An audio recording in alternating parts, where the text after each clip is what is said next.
Hello everyone.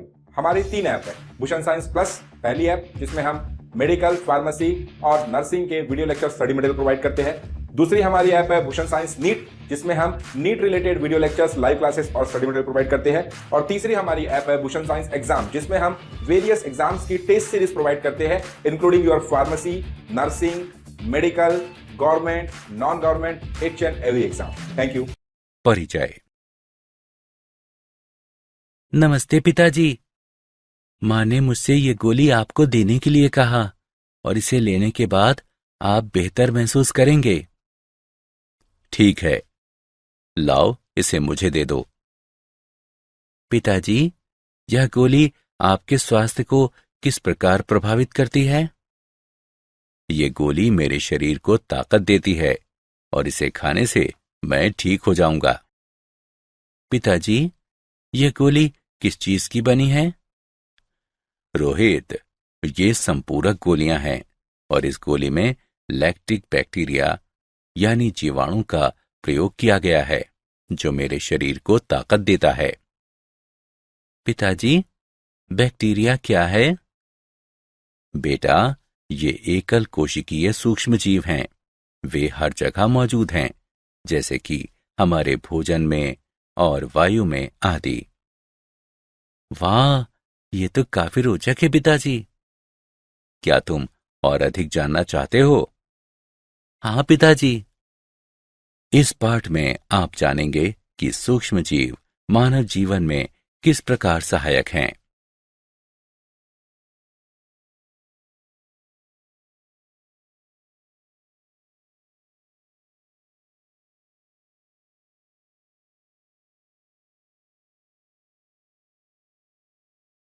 उद्देश्य। इस पाठ के अंत में आप निम्न करने में सक्षम हो जाएंगे। व्याख्या करना कि सूक्ष्मजीव हर जगह उपस्थित हैं। औद्योगिक स्तर पर सूक्ष्म जीवों से प्राप्त उत्पादों की व्याख्या करना। सूक्ष्म जीवों की सहायता से वाहित मल उपचार की व्याख्या करना। सूक्ष्म जीवों की सहायता से बायोगैस के उत्पादन की व्याख्या करना। जैव नियंत्रण कारकों के रूप में सूक्ष्म जीवों को जानना और जैव उर्वरकों के रूप में सूक्ष्म जीवों को समझना।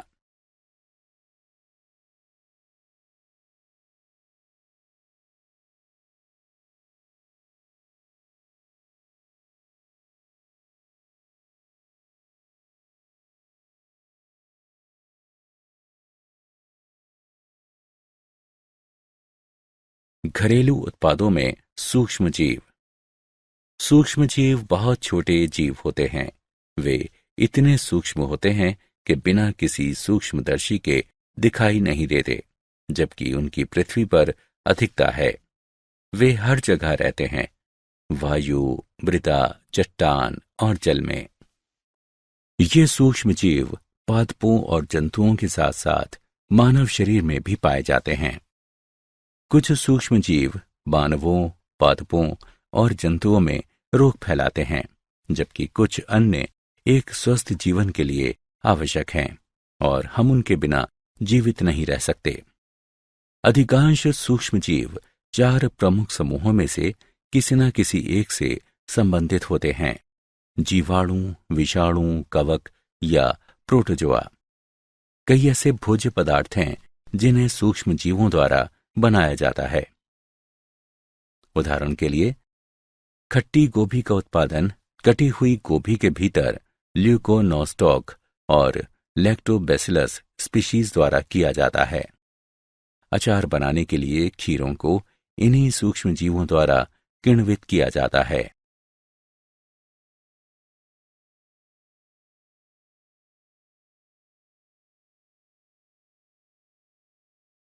औद्योगिक उत्पादों में सूक्ष्म जीव। उद्योगों में सूक्ष्म जीवों का उपयोग पेयों, प्रतिजैविकों और अन्य उत्पादों का उत्पादन करने में होता है। औद्योगिक पैमाने पर हमें बहुत अधिक संख्या में सूक्ष्म जीवों की जरूरत होती है, इसलिए उन्हें बड़े पात्रों में पैदा किया जाता है, जिन्हें फर्मेंटर या किण्वक कहते हैं। किण्वित पेय। यीस्ट, स्केरोमाइसीज, सेरेबेसी सभी अल्कोहलीय पेयों के लिए आवश्यक हैं। ये एक जीवित चीज है। आपके किण्वित पात्र में अरबों कोशिकाएं, सभी भूखे सूक्ष्म जीव जो शर्करा को कार्बन डाइऑक्साइड और अल्कोहल में बदल देते हैं। यीस्ट के अलग अलग प्रकार भिन्न भिन्न उत्पाद बनाते हैं, जैसे कि वाइन, बियर, विस्की आदि।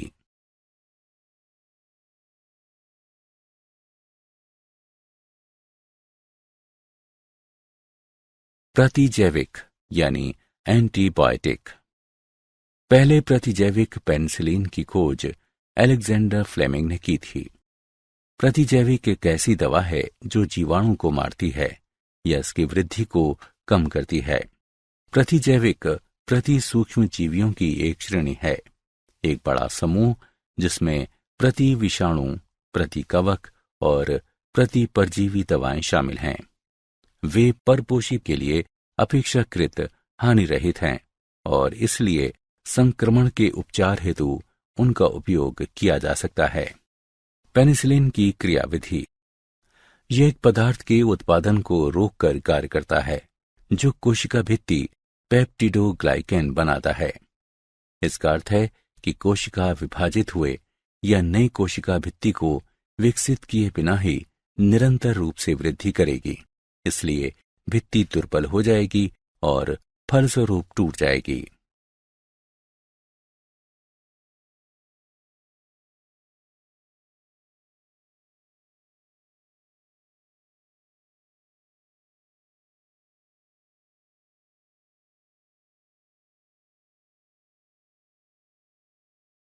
रसायन, एंजाइम तथा अन्य जैव सक्रिय अणु। निम्नांकित तालिका कार्बनिक अम्लों और उनका उत्पादन करने वाले सूक्ष्म जीवों की एक सूची प्रदान करती है। एंजाइमों का उत्पादन सूक्ष्म जीवों, लाइपेज, प्रोटीएजेज और पैक्टिनेजेज की सहायता से होता है। लाइपेज एक ऐसा एंजाइम है जो भोजन की वसाओं को तोड़ने में प्रयुक्त होता है ताकि उन्हें आंतों द्वारा अवशोषित किया जा सके। प्रोटीएजेज का आशय एंजाइमों के उस समूह से है जिसका उत्प्रेरकीय कार्य प्रोटीनों के पेप्टाइड बंधों को तोड़ना है। पैक्टिनेजेज एंजाइमों का एक ऐसा संग्रह है जो पैक्टिनों को तोड़ने में समर्थ है। पैक्टिन एक ऐसा पदार्थ है जो पादप कोशिकाओं की कोशिका भित्ति को बनाए रखता है। जैव सक्रिय अणु। एक जैव सक्रिय अणु साइक्लोस्पोरिन ए एक शक्तिशाली प्रतिरक्षा निरोधक कारक है। माइलोटॉक्सिटी की जिसकी कमी इसे नॉन स्टेरॉयडल दवाओं में अनूठा बनाती है, प्रतिरक्षा निरोधन के लिए वर्तमान में जो दी जाती है। इसका उत्पादन ट्राइकोडर्मा पॉलिस्पोरम कवक द्वारा किया जा सकता है।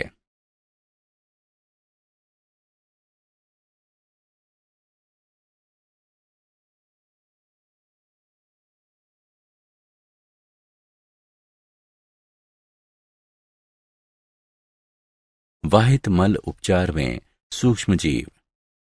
नगरीय व्यर्थ जल को वाहित मल कहते हैं, जिसमें बड़ी मात्रा में कार्बनिक द्रव्य तथा सूक्ष्म जीव होते हैं, जिनमें से कई रोगजनक होते हैं और कुछ परपोषित होते हैं।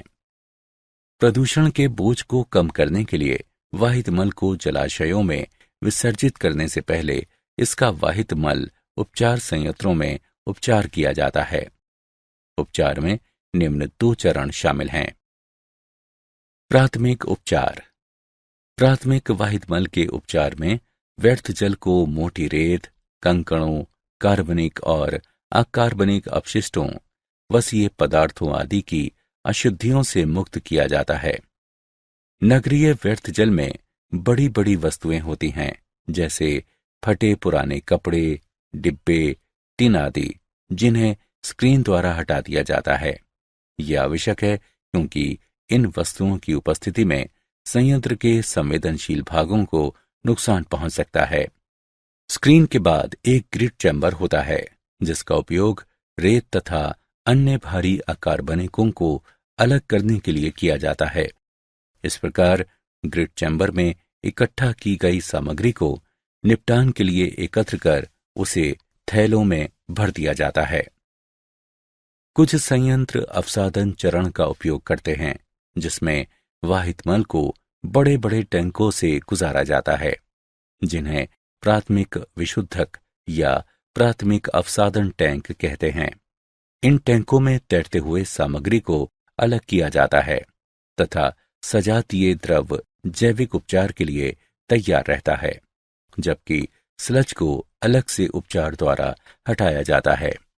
इसके बाद प्राथमिक अवसादन टैंकों से प्राप्त बहिस्राव को द्वितीयक उपचार के लिए ले जाया जाता है। द्वितीयक उपचार या जैव उपचार वाहित मल की जैविक सामग्री जैसे मानवीय अपशिष्ट, भोजन अपशिष्ट, साबुनों और डिटर्जेंट को अलग करने के लिए द्वितीयक वाहित मल जल उपचार विधि वायवीय जैव प्रक्रियाओं का उपयोग करती है। इस विधि में जीवाणु और प्रोटोजोआ प्राकृतिक रूप से सड़ने योग्य विलय कार्बनिक अशुद्धियों को जीवाणु झुंड में बदल देते हैं। इससे बहिस्राव की बीओडी यानी बायोकेमिकल ऑक्सीजन डिमांड घटती है। बीओडी का आशय ऑक्सीजन की उस मात्रा से है जिसकी वायुवीय सूक्ष्म जीवों को जल के एक नमूने में कार्बनिक द्रव्य को अवघटित करने के लिए आवश्यकता होती है, जैसे कि जो वाहित मल द्वारा प्रदूषित होते हैं। इसका जल प्रदूषण की सीमा की माप के रूप में प्रयोग किया जाता है। जब बहिस्राव का बीओडी पर्याप्त रूप से घट जाता है तो बहिस्राव को अंतिम निसादन टैंकों से गुजारा जाता है जहां जीवाणु झुंड अवसाद में परिवर्तित होता है। यह अवसाद सक्रियित आपंक कहलाता है। सक्रियित आपंक के छोटे से भाग को फिर से वापस वायवीय टैंक में पंप करते हैं जो एक निवेश द्रव्य के रूप में कार्य करता है और अधिकांश भाग का उपयोग बायोगैस के उत्पादन में होता है। पुनः चक्रित जल का उपयोग कृषि कार्यों में किया जाता है।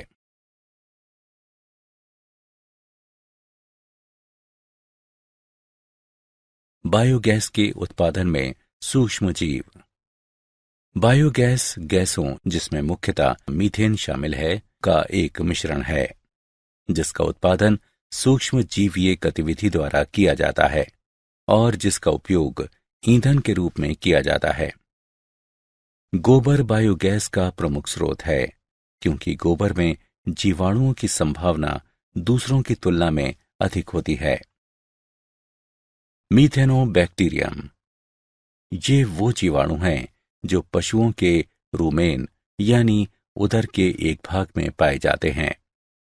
रूमेन गाय के पाचन तंत्र का सबसे महत्वपूर्ण भाग है क्योंकि मीथेनोबैक्टीरियम इसे दूसरे पशुओं से अलग करता है। हम मीथेनोबैक्टीरियम की उपस्थिति के कारण बायोगैस निर्माण में पशुओं के मल का प्रयोग करते हैं। मीथेनोबैक्टीरियम मीथेन गैस का निर्माण करते हैं जो अत्यधिक ज्वलनशील होती है। ग्रामीण क्षेत्रों में हम बायोगैस संयंत्र देख सकते हैं। ये जीवाणु बायो अपशिष्ट को उपयोगी खाद में भी बदल सकता है। बायोगैस संयंत्र एक ईंट और सीमेंट की अवसंरचना होती है जिसमें निम्न 5 भाग होते हैं: मिश्रण टैंक, निवेश कक्ष, डाइजेस्टर, निर्गत कक्ष और ओवरफ्लो टैंक। क्रियाविधि जैव द्रव्य के विविध रूपों को जल की बराबर मात्रा के साथ मिश्रण टैंक में मिलाया जाता है। ये कर्दम का निर्माण करता है। कर्दम को निवेश कक्ष के माध्यम से डाइजेस्टर में भरा जाता है। जब डाइजेस्टर आंशिक रूप से कर्दम द्वारा भर जाता है तो कर्दम को भरना रोककर संयंत्र को लगभग 2 माह के लिए अप्रयुक्त छोड़ दिया जाता है। इन 2 माह के दौरान कर्दम में उपस्थित अवायवीय जीवाणु जल की उपस्थिति में जैव द्रव्य को अपघटित या किण्वित करते हैं। अवायवीय किण्वन के फलस्वरूप बायोगैस का निर्माण होता है, जो डाइजेस्टर के गुंबद में एकत्र होने लगती है। जब अत्यधिक बायोगैस जमा हो जाती है तो बायोगैस बलों द्वारा आरोपित दाब से प्रयुक्त कर्दम निर्गत कक्ष में चली जाती है। निर्गत कक्ष से प्रयुक्त कर्दम ओवरफ्लो टैंक में पहुंचती है। प्रयुक्त कर्दम को मानवीय तरीके से ओवरफ्लो टैंक से निकाल लिया जाता है और इसका उपयोग पादपों के लिए खाद के रूप में किया जाता है। जब भी बायोगैस की आपूर्ति की जरूरत होती है, पाइपलाइनों के एक सिस्टम से जुड़े गैस वाल्व को खोल दिया जाता है। जैव नियंत्रण कारक के रूप में सूक्ष्मजीव। जैव नियंत्रण पीड़क जीवों की संख्या को विनियमित करने के लिए एक जीव का सोद्देश्य उपयोग है। पीड़क तथा रोगों का जैव नियंत्रण विभिन्न परभक्षी कीटों या कणों या परजीवी पर्रों या सूत्रकृमियों के उपयोग द्वारा किया जा सकता है, जो पीड़क को घातक जीवाणु वाली बीमारियों से संक्रमित कर देते हैं। ये खाने योग्य तथा सजावटी पादपों दोनों के लिए पीड़क नियंत्रण की एक सुरक्षित विधि है, जो सही दशाओं में उत्कृष्ट परिणाम दे सकती है। उदाहरण के लिए, बैसिलस थोरिनजिएंसिस एक ऐसा जीवाणु है जिसके बीजाणु कुछ कीटा लार्वा के लिए जहरीले होते हैं और उन्हें मार देते हैं, लेकिन अन्य कीटों के लिए हानि रहित हैं। पादप रोगों का उपचार या नियंत्रण के लिए एक अन्य जैव नियंत्रण विकसित किया जा रहा है, जो कवक ट्राइकोडर्मा है, जो मृदा तथा मूल पारिस्थितिक तंत्र में मुक्त जीवित होता है और कई पादप रोगों के विरुद्ध प्रभावी है।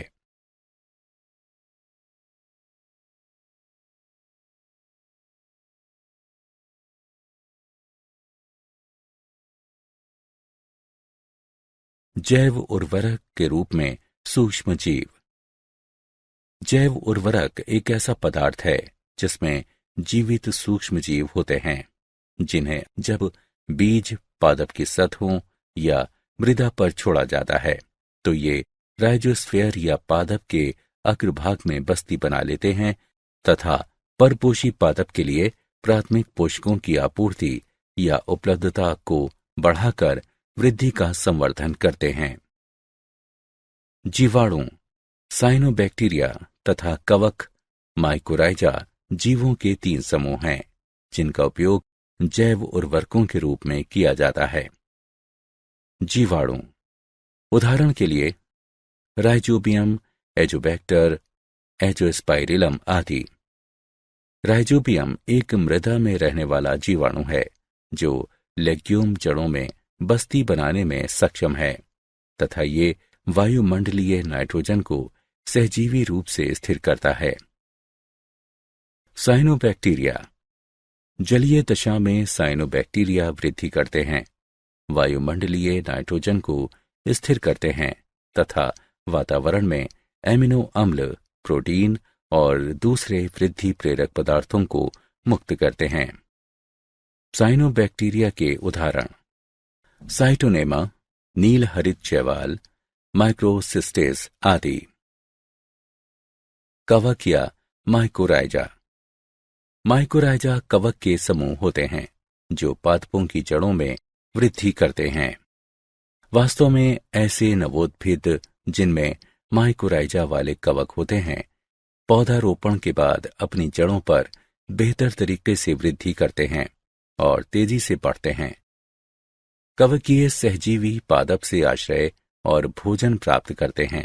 बदले में पादप कई प्रकार के लाभ अर्जित करता है, जैसे कि फास्फोरस, लवणता का अवशोषण और सूखे के प्रति सहनशीलता, जल संतुलन को बनाए रखना तथा कुल मिलाकर पादप में वृद्धि और विकास करना।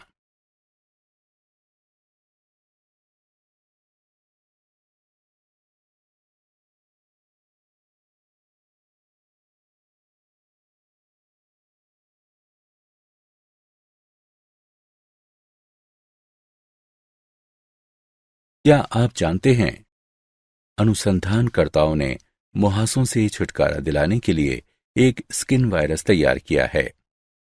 एक ऐसे वायरस का उपयोग करना जो प्राकृतिक रूप से उस जीवाणु को अपना आहार बनाता है जो कील मुहासे पैदा करते हैं।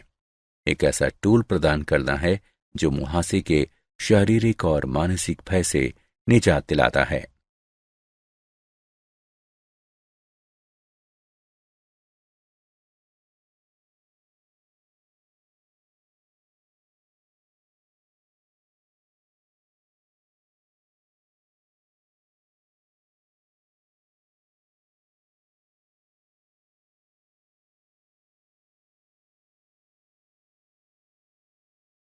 सारांश। आइए हमने जो कुछ सीखा है उसे संक्षेप में दोहराएं। सूक्ष्म जीव बहुत ही छोटे जीव होते हैं।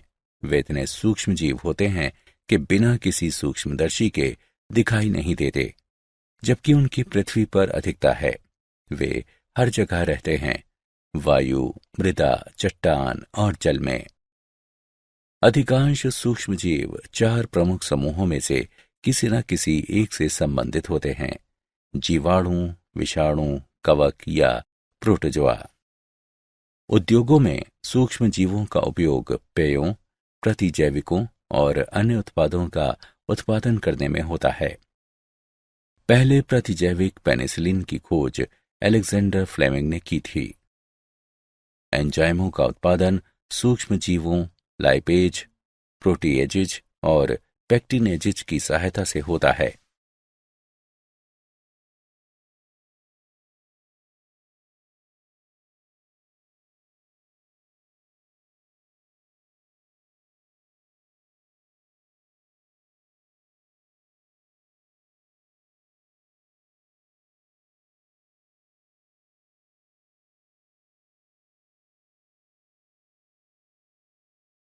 वाहित मल के उपचार में प्रयुक्त सूक्ष्म जीव हैं। उपचार में 2 चरण शामिल हैं: प्राथमिक उपचार और द्वितीयक उपचार। बायोगैस गैसों का एक मिश्रण है जिसमें मुख्यतः मीथेन शामिल होती है, जिसका उत्पादन सूक्ष्म जीवीय गतिविधि द्वारा किया जाता है और जिसका उपयोग ईंधन के रूप में किया जा सकता है। बायोगैस का उत्पादन बायोगैस संयंत्र में किया जाता है। बायोगैस संयंत्र ईंट और सीमेंट की अवसंरचना होती है। इसमें निम्न 5 भाग होते हैं: मिश्रण टैंक, निवेश कक्ष, डाइजेस्टर, निर्गत कक्ष और ओवरफ्लो टैंक।